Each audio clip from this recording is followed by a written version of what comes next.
I think we got the best fans in the league. The Arrowhead carries the torch for being the best fans in the league. Some of the loudest ones and the most fun ones. So The atmosphere, the fan base, the support groups had an impact on our season. This fan base is dialed in. Like I'm gassing you guys up and gassing up the state of Utah, but it's the truth. You guys have one of the best fan supporter groups. I'm going home to play for my hometown team. Looking back to when I was 10 years old, that's every kid's dream.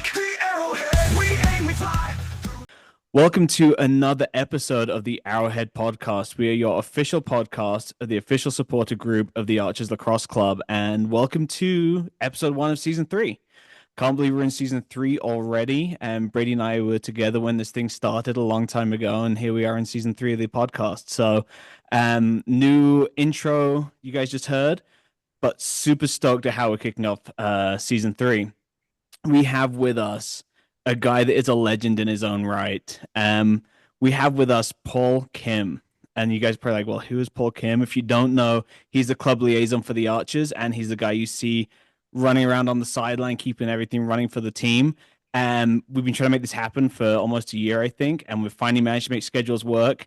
Now, this guy goes by PK, but PK, welcome to the episode.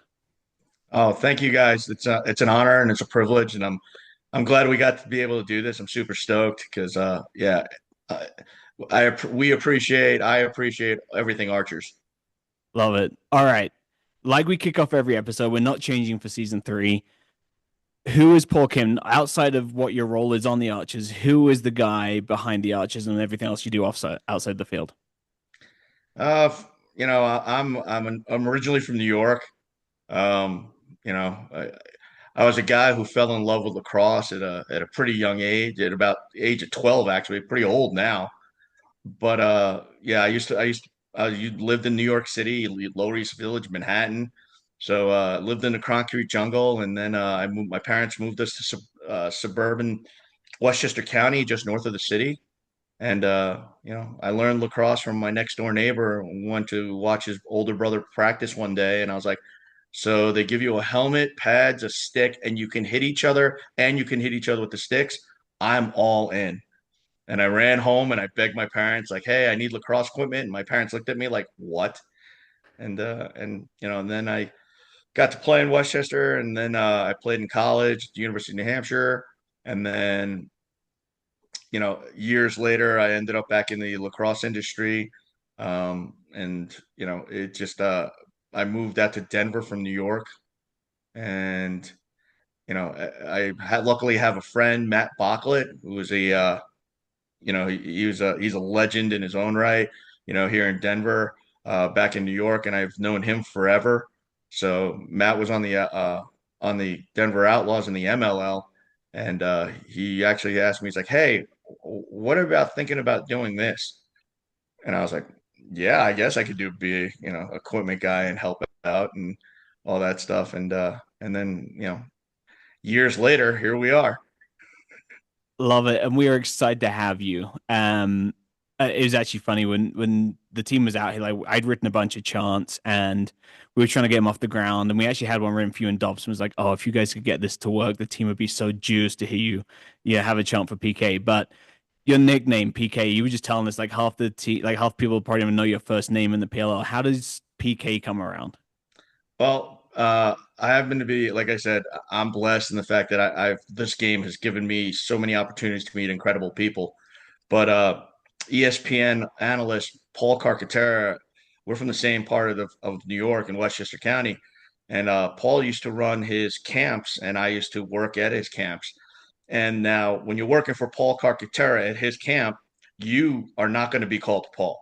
Just too much confusion, and you're always going to be second fiddle. And Clark just eventually came out and was like, you know what, you're PK now. And then ever since then, that day, 20 years later, I'm PK to most people in the lacrosse world. I love it. I love it. All right, so walk us through. Tell me what your job entails. What do you do, and then how do you get into that role? Like, how does it start? Like, how do you end up with the Archers? Like, walk us through all of that. Long story short, what I really do is I'm basically an operations manager. So I'm in charge of making sure all the players get booked on travel, making sure, about meals. And again, the little things with travel about flights in, out. Again, not everybody always flies to the same places. You also have to take a look at meal plans, bus schedules. You're kind of the Pied Piper. So you have to keep everybody in line and tell them, hey guys, the bus leaves at this time, meals are at this time, meals are in this room, we're in this hotel, we're at this practice field at this time, the bus leaves for this time, getting parking passes, tickets, all those things that just again, we have to give our job is to make sure that the player experience is so that they can just go and focus on being great lacrosse players. I So that's love that. that's kind of the job. How'd you get How does into one it? how Yeah. does one end up there? It's one of those things. I just kind of fell into it. In all honesty, I was more on the equipment side, so there was an opportunity with the MLL Denver Outlaws here, and that's how I kind of started with it. But as the PLL expanded, um, one of the employees that I knew called me up and was like, "Hey, after the MLL kind of folded and then the PLL was going, and they created the liaison position to help create a better experience for the players." I was told, and they're like, "Hey, you should apply for this opening. You'll be great at it. I have all the faith in you. Go ahead, try it out." And luckily, next thing I knew, I had submitted my application, and then my resume was passed around to Coach Bates, and he had a bunch of applicants that he was looking at, and he was sharing it with his wife to get her input. And believe it or not, this is a crazy thing, but Coach Bates and his wife Melissa, they lived in Yorktown, or I'm sorry, Katona in John Jay School District in Cross River. And I knew her when she used to come and visit the Lacrosse Unlimited I used to work at. And Wow. yeah, so the world is tiny, right? So Chris Bates and I are from the same area. Again, Westchester County, Section 1 New York, we're really proud of it because it's become a hotbed. Back when I played there in the mid 80s, we had one or two hotbed programs, but now, all of Section 1 is you get kids going playing big time lacrosse from all over the county, all over both counties actually. So it's pretty cool experience. But Melissa saw my name and asked me about it, and next thing I know, I'm getting a phone call from Coach Bates, and he's like, "Hey PK, how would you like to be an Archer?"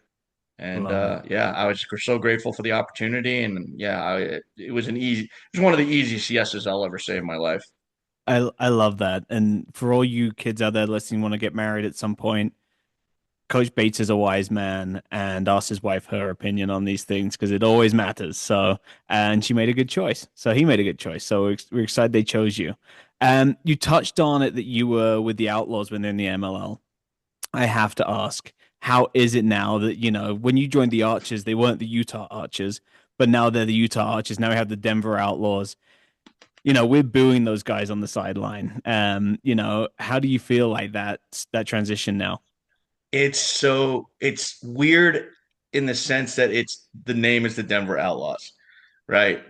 That organization we had in the MLO is near and dear to my heart. Um, Great experience, fantastic organization. Every person, again, very similar to the PLL, just driven, wanting to do the best for the collective. It wasn't about egos. Every player that we brought in, every coach that we had, right? Coach Stagnita was our head coach, right? And Tony Seaman was our GM, and again, everybody in the organization was top notch. And because of that experience, it's one of the greatest experiences of my life. But then when the Chrome became the new Denver Outlaws, it was gut wrenching. I'm not gonna lie. All the Denver MLL Denver Outlaws people, like to quote to quote Nick Ocello, right? Nick, if you hear this, Nick is hilarious. he Nick went on Twitter on what used to be Twitter, now X, and wrote hashtag not my outlaws. And and every one of us jumped on that, and we were all running with it. We were riding high with that because again, it was different. Yeah. Um, And Oh, and man. and again, it's like that old cliche, the all good things must come to an end, and it did. But again, I'm glad Denver loves lacrosse, right? Colorado Yeah. loves their lacrosse. So I'm glad they bought it back. But for me, it was like a bitter pill to swallow. But I'm an Archer through and through now. Once I committed to that locker room, I was completely committed. So when you guys boo the bejesus out of them, I'm all in there. I'm in there and I'm howling and screaming and waving the towel and just absolutely throttling as loud as I can. Love it. That's awesome. It's like skiing, right? I mean, joining the Utah Archers is like when people ski in Denver, like, wow, this is awesome. Then they come to Utah and they're like, oh, this is awesome. And then they never go back to Denver. So yeah, back to skiing in Colorado. So it's the same thing. We get it. Happens Uh, all the time. it's tough because I still live obviously in the South Metro Denver area. So like, yeah, I got to be a little political on that one. You know, and plus my knees are destroyed from back treating my body like an amusement park. So unfortunately, I don't get to do winter sports where I can ski or snowboard, which I really wish I could, but I'm scared one day I'm gonna wake up and be like, I can't walk. Yeah, we're all like I'm getting to that point, but yeah. So I ski with my kids now. I'm like, you guys go do the fun stuff. I'll see you on. I'll take the groomers down. We'll meet you at the Yeah. bottom. So yeah, love that.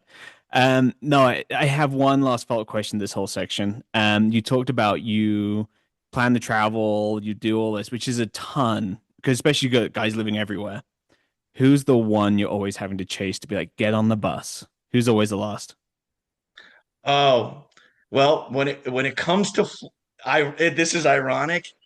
Um, when it comes to the little guys who I always have to hunt down to get the flights that they actually looking to schedule, it's going to be one of Utah's very own, Bo Pedersen.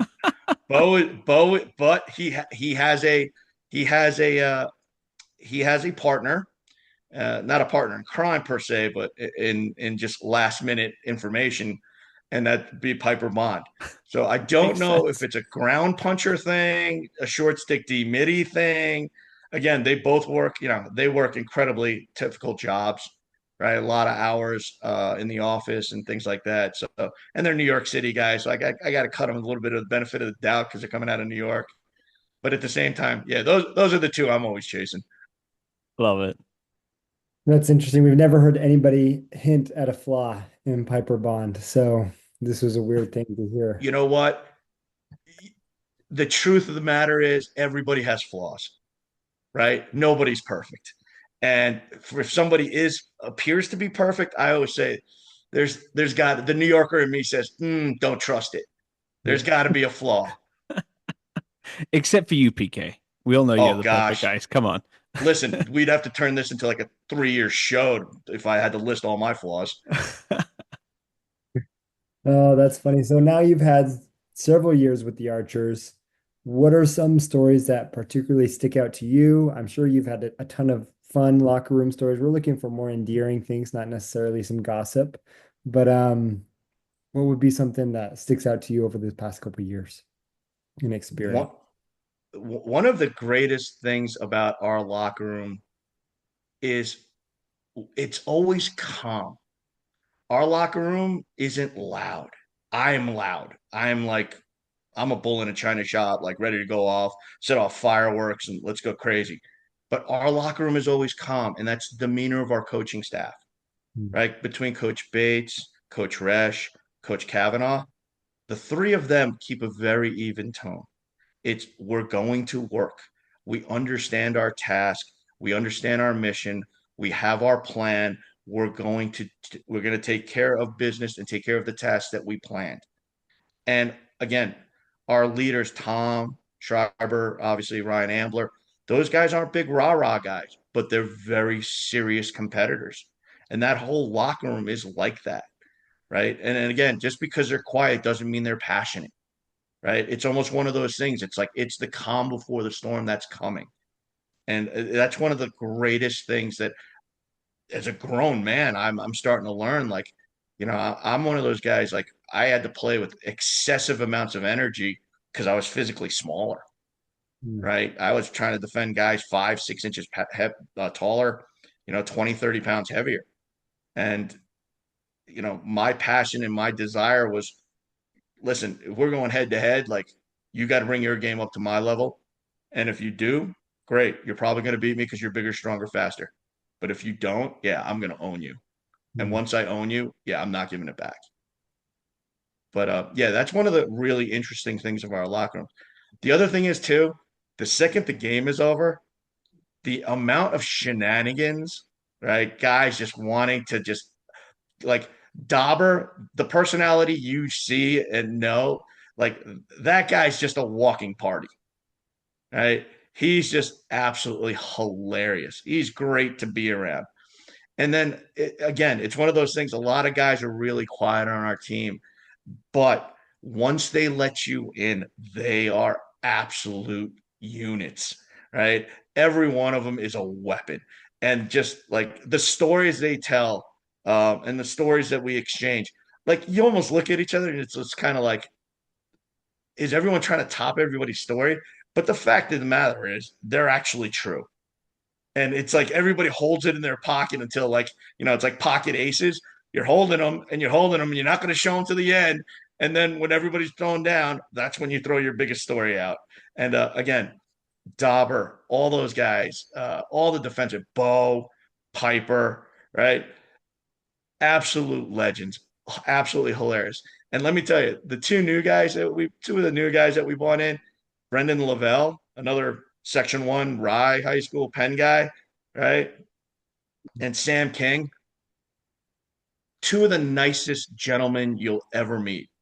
Like literally, those guys, like they get it. They have an understanding of decorum, locker room, but when it's all said and done, they enjoy as having as much fun as everybody else.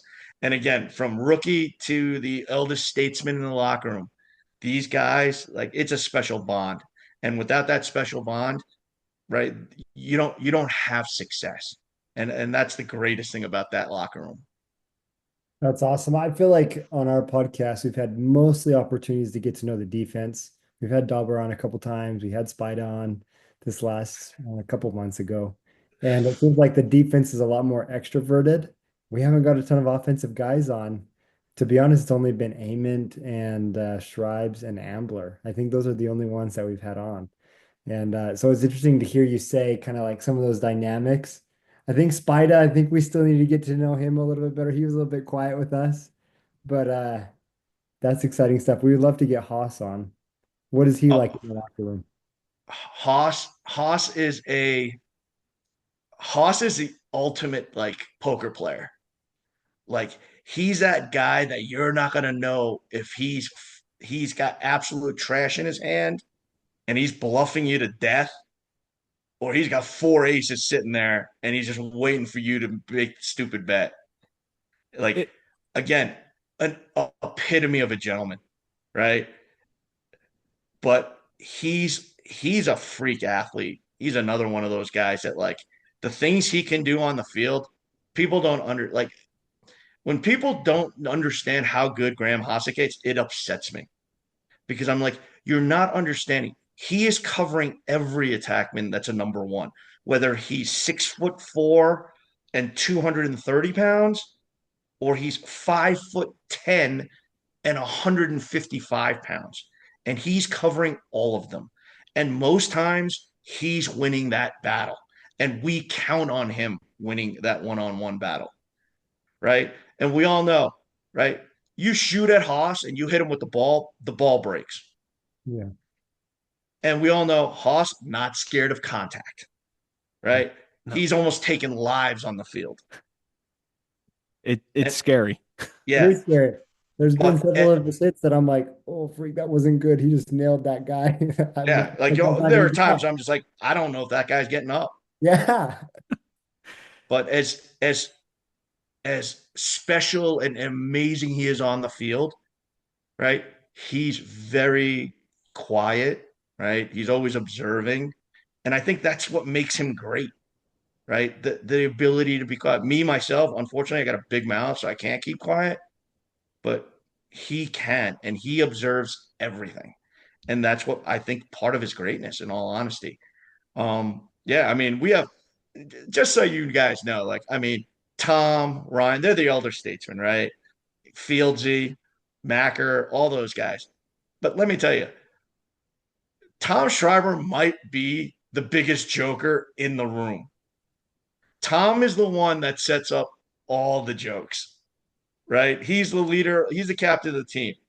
But there's a reason why he's the captain of the team. It's just not because he's a great lacrosse player, a great human being, has ridiculous amounts of lacrosse talent. It's because of his personality, right? He understands when the guys need to laugh.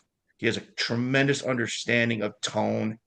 He understands time, place. And again, Coach Bates has done an amazing job of letting Tom hold the reins of that locker room. So when things go bad, Tom is the guy that's the first to step in and change it. Like he'll be the first one. And again, right, his shadow, he's got Ryan Ambler right next to him. And again, the two of them, it's between Cav, Schreiber, and Ambler, right? The Princeton trio, those three guys are literally brothers. They act like brothers. There's never a kind word shared between the three of them. They can't even have a meal without them ripping each other apart for something somebody did 17 days ago. And again, it's a great dynamic to just watch because you realize they're not robots. Everybody's a human being. So it lightens the load in the room, right? And all the rookies coming going, hey, they're like us, right? They're guys having fun. And again, to do what we do, to do it all summer long and all the things that you got to sacrifice to be a professional lacrosse player, because it's not like a college team, right? A college team has, you have 30, 40, 45, 50 teammates. You're going to lift, you're going to eat together, right? You're going to go through the misery of practice together, endurance drills, mile run tests, all those things. Well, in the PLO, you do 6 days of that by yourself.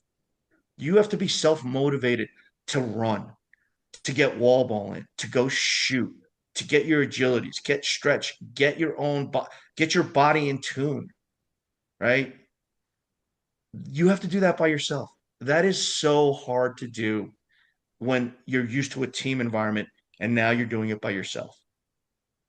So on that note, like it's one of those things you have to know time and place and just to keep again a rhythm of the entire season going on.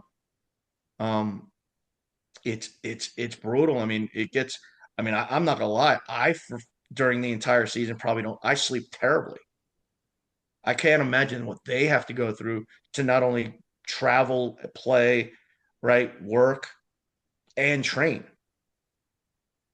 100%. Yeah. So I have a follow-up question for you. Sure. I preface this with my sister is a nurse, and when she was one of her nursing assignments, I would always ask her like, "Hey, what's the craziest thing you've seen? What's the craziest thing you've done?" And now I've kind of taken that with any medical professional, but I feel like I need to ask you the same question. You talked about people telling you stories that are like, is that really true? What is the craziest thing you've heard somebody tell you?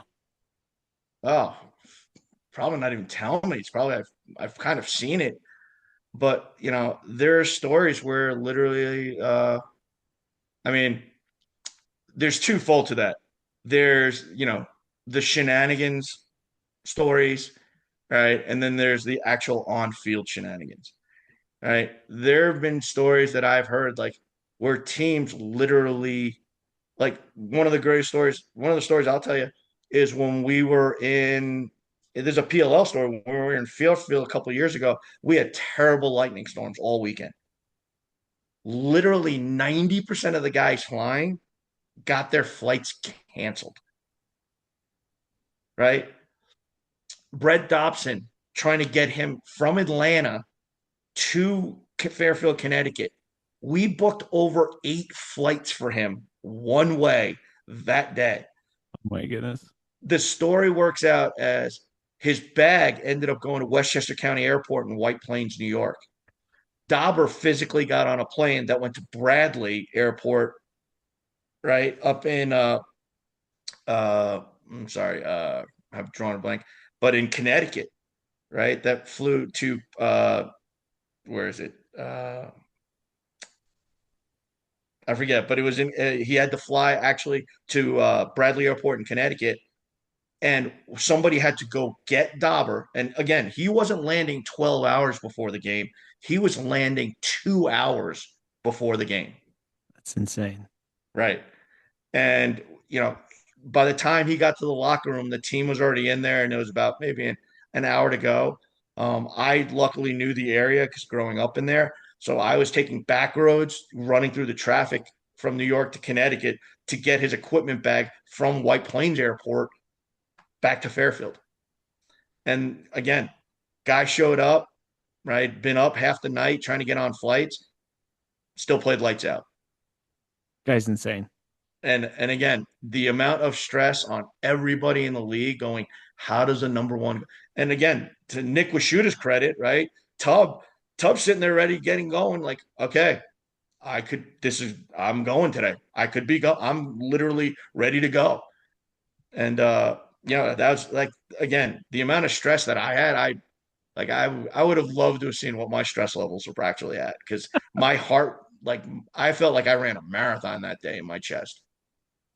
That's amazing. And thank you for sharing. And you touched on Nick Rashuta. Like that guy is always there by your side. It feels like on the sideline. Like he is, like Ryan Ambler said, he should have got Teammate of the Year award when Ryan got it like a year ago. It's like feels like Nick is just the guy on the sideline who's always like, "What do you need?" I will like if you said to him, "Nick, pick up a short stick and go play attack," he'd probably be like, "All right, I got it." Again, right? It's part of the culture, right? Our coaches do a fantastic job on finding not only great players but the right people. Nick Washuta, he's one of the smartest guys I know. Just so everyone understands, like what he does for a living, in medical sales, right? He's not just a medical salesman, but he's like a medical device engineer. So like he does the iPad like a lot of other goalies do. But like again, Nick's always looking to lend a hand. He's there was a time. Here's a good story for you guys. There was a time a couple of years ago I was rooming Nick and Connor Fields together. So they were in the same hotel room, and Nick I go and then one day it's like I go to Tub. I go, Tub, who do you want to room with? This week because Connor's going to be in the single. And Tub he goes, whew. He goes, can you each change our roommates? Because like I don't want to room with Fieldsy because I might snore and keep him up all night. I don't want to do that. And I'm like, do you snore? He goes, I don't know, but I don't want to keep him up all night just in case. What a good guy. I mean, that's the kind of guy. That's just a little small story, but like, Yeah, I mean, that's the kind of guy that Nick Washuta is, and like we're blessed to have him. You know, and believe me, the story, the things that come out of Nick and I when we're watching games next to each other, right? Just absolute comic, just comedy, right? It's one of those things like it's all unfiltered, it's off the cuff, and it's just all passion coming out. And again, the things that he catches again, and this is across the board. All the guys keep their eyes on the iPads, and usually they're the second goalies. Yeah, all those guys do a phenomenal job of just details. And again, I think that's why they're goalies, right? They can spot the small differences, and they catch it on the iPad. Yeah, love that. Um, I also want to, before I forget this, you need to tell Carcaterra. I thought this the other day because it's Ryan Ambler's birthday yesterday. Happy birthday, Ryan. We call Tom Captain America. Ryan Ambler needs to be the Winter Soldier at this point. Like they are like hand in hand. They're both weapons. Like just let's get that out there. Like now Ryan Ambler is the Winter Soldier. I wanted PK to touch on this year in Utah. Year ago, like we were all on the high. We just won the championship. We'd won back both games in Utah. We lost both games this year.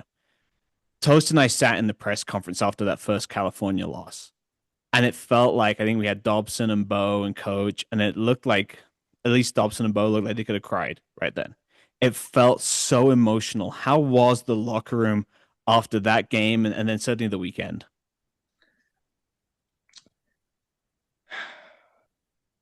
it was losing that first game. We fully understood the magnitude of that weekend, right? That was literally make or break.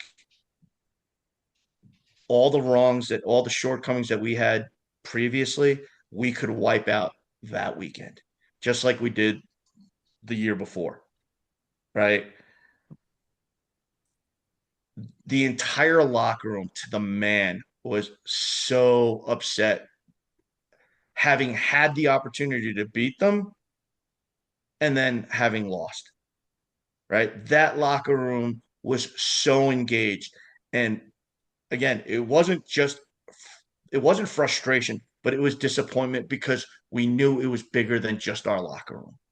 We knew the fans showed up and they were loud. And, again, like we wanted to give them that. We wanted the crowd to give them every reason to cheer and stand and make noise and just have a great experience. And we failed them. And the entire locker room felt the weight of that. But the crazy part was, right, we had to go against the Outlaws the next day.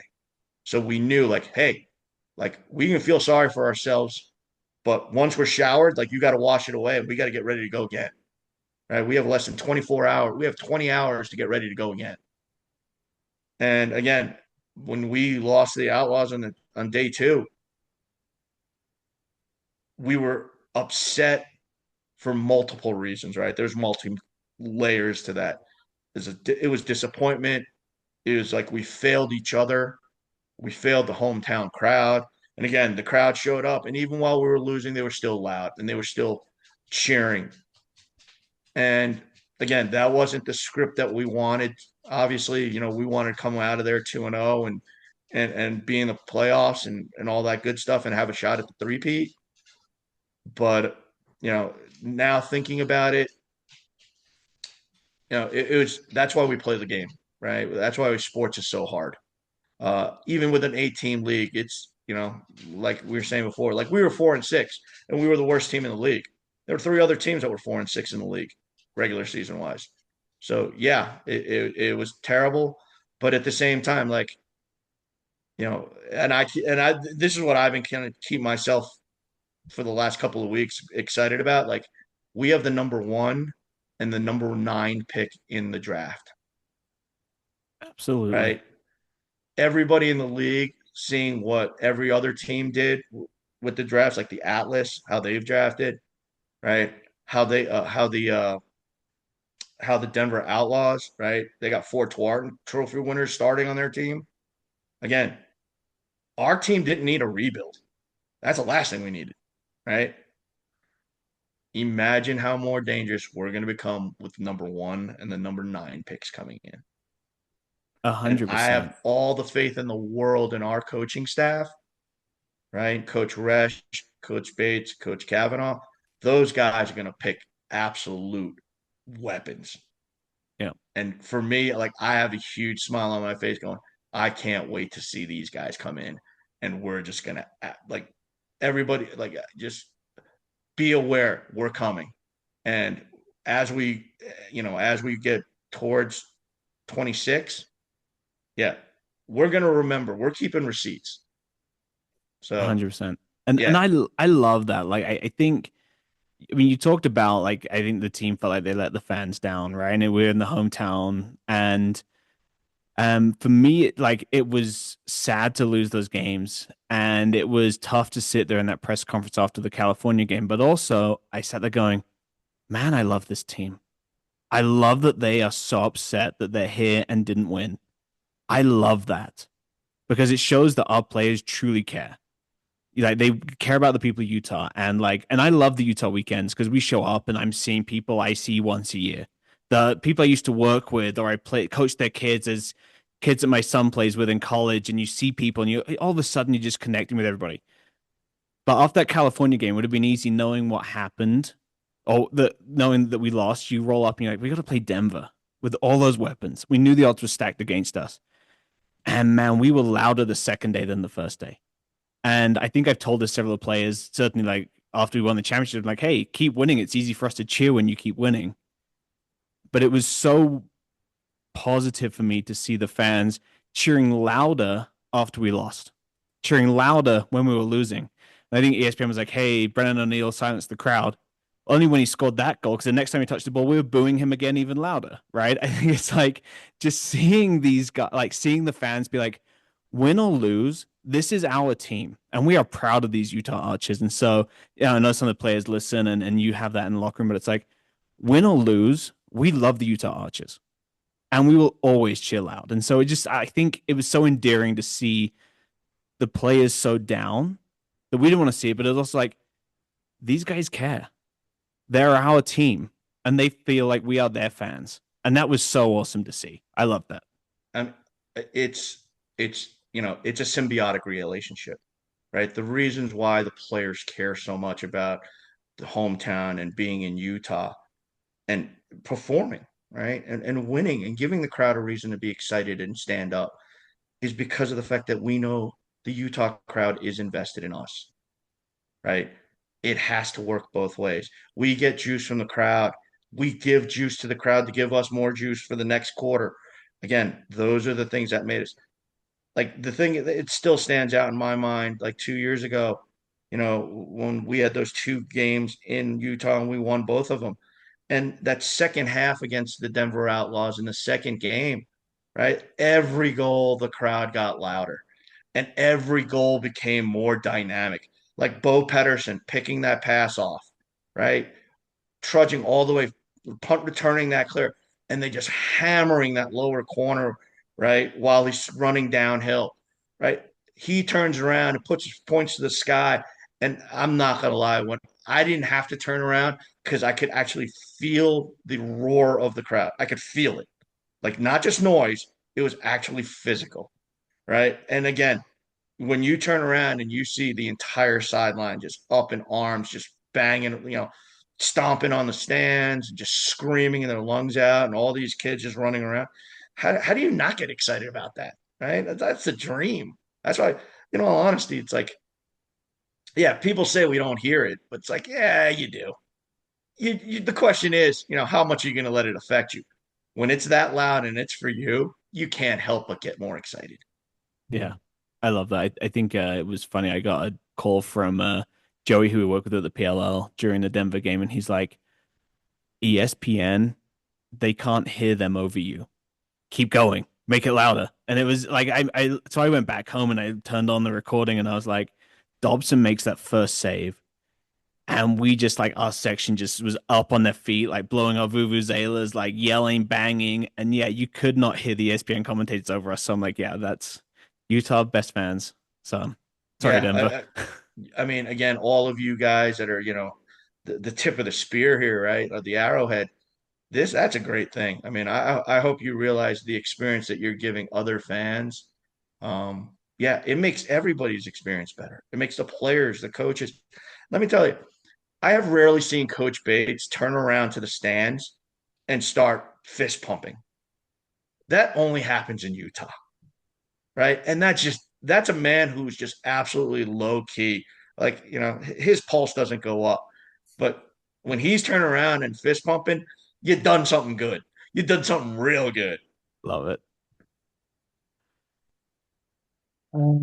We've kind of already talked about this, but maybe in a brief answer, kind of tell us what, besides the picks, what are you looking forward to in 2026? What does that look like for you?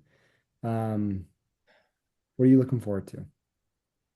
2026. What I'm looking forward to. The reason why I do this job is I left corporate America to work in the lacrosse industry. For me, it's the locker room.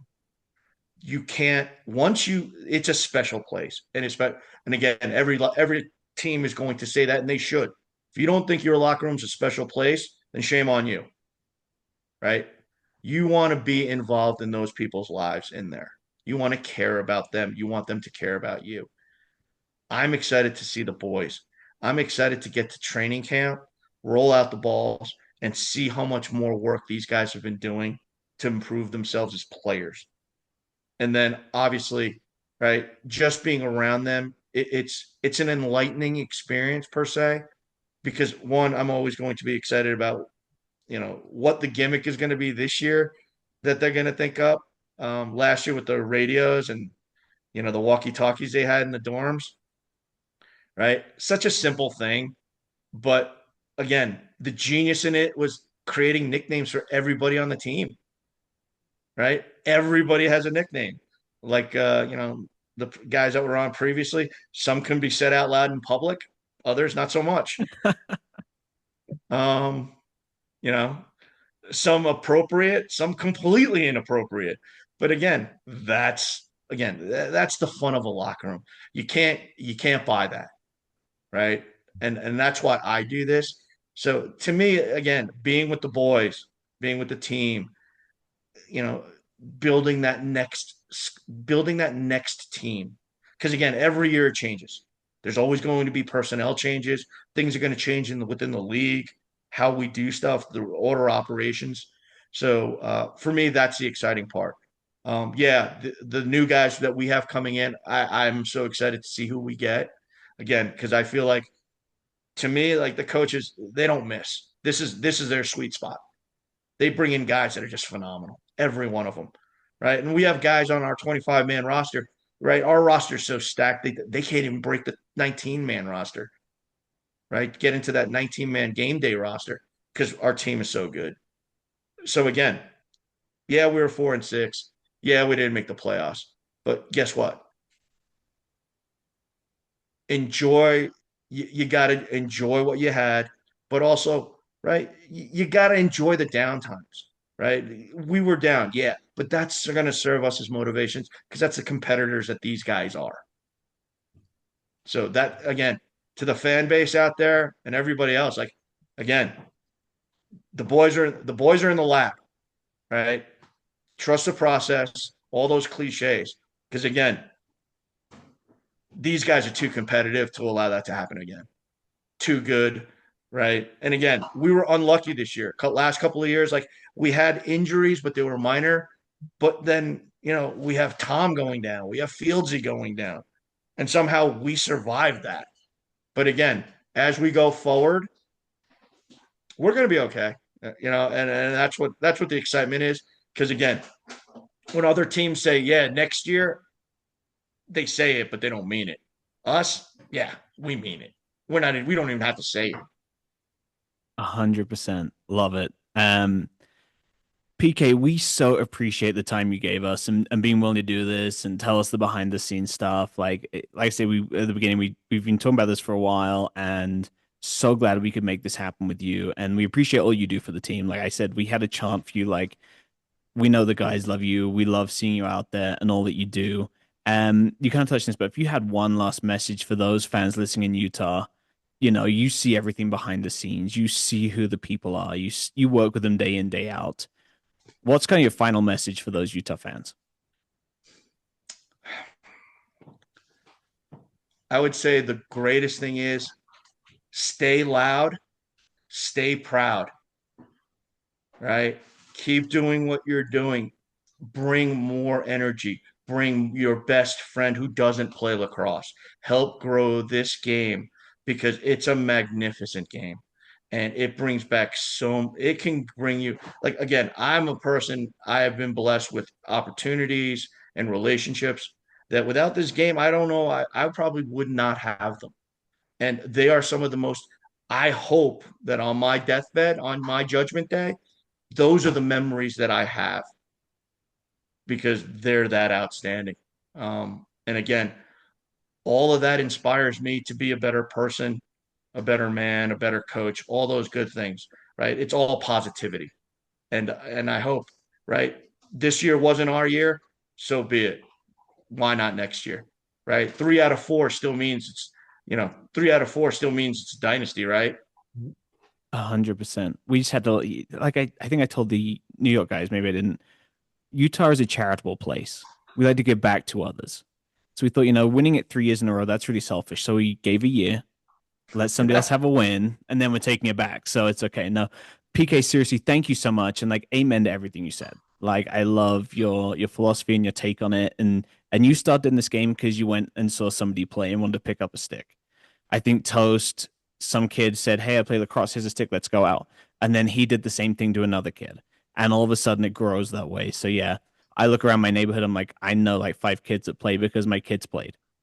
And so yeah, share the game. I love it. There's so much good in this game, so much good that comes from it. And we get to meet people like you who make our lives that much better. So PK, again, thank you so much for your time. Really appreciate you being on and kicking off season 3 with us. Like, what a way to kick off season 3. So again, appreciate it. And then Brady, you want to take us out? Yeah, to kick off season 3, above all else, win. Let's go out there and get a 3rd championship. Above all else, win. All right, folks, we'll catch you next time. Thanks so much, PK. No, thank you guys for everything you do. It's really appreciated. Thank you. All right, see you guys later. This podcast is not affiliated with the Premier Lacrosse League or Archers Lacrosse Club. This is an independent, fan-run podcast. The arrowhead, we aim, we fly through the chaos cut in the sky. Hit the mark, we never miss. Lacrosse is life and it starts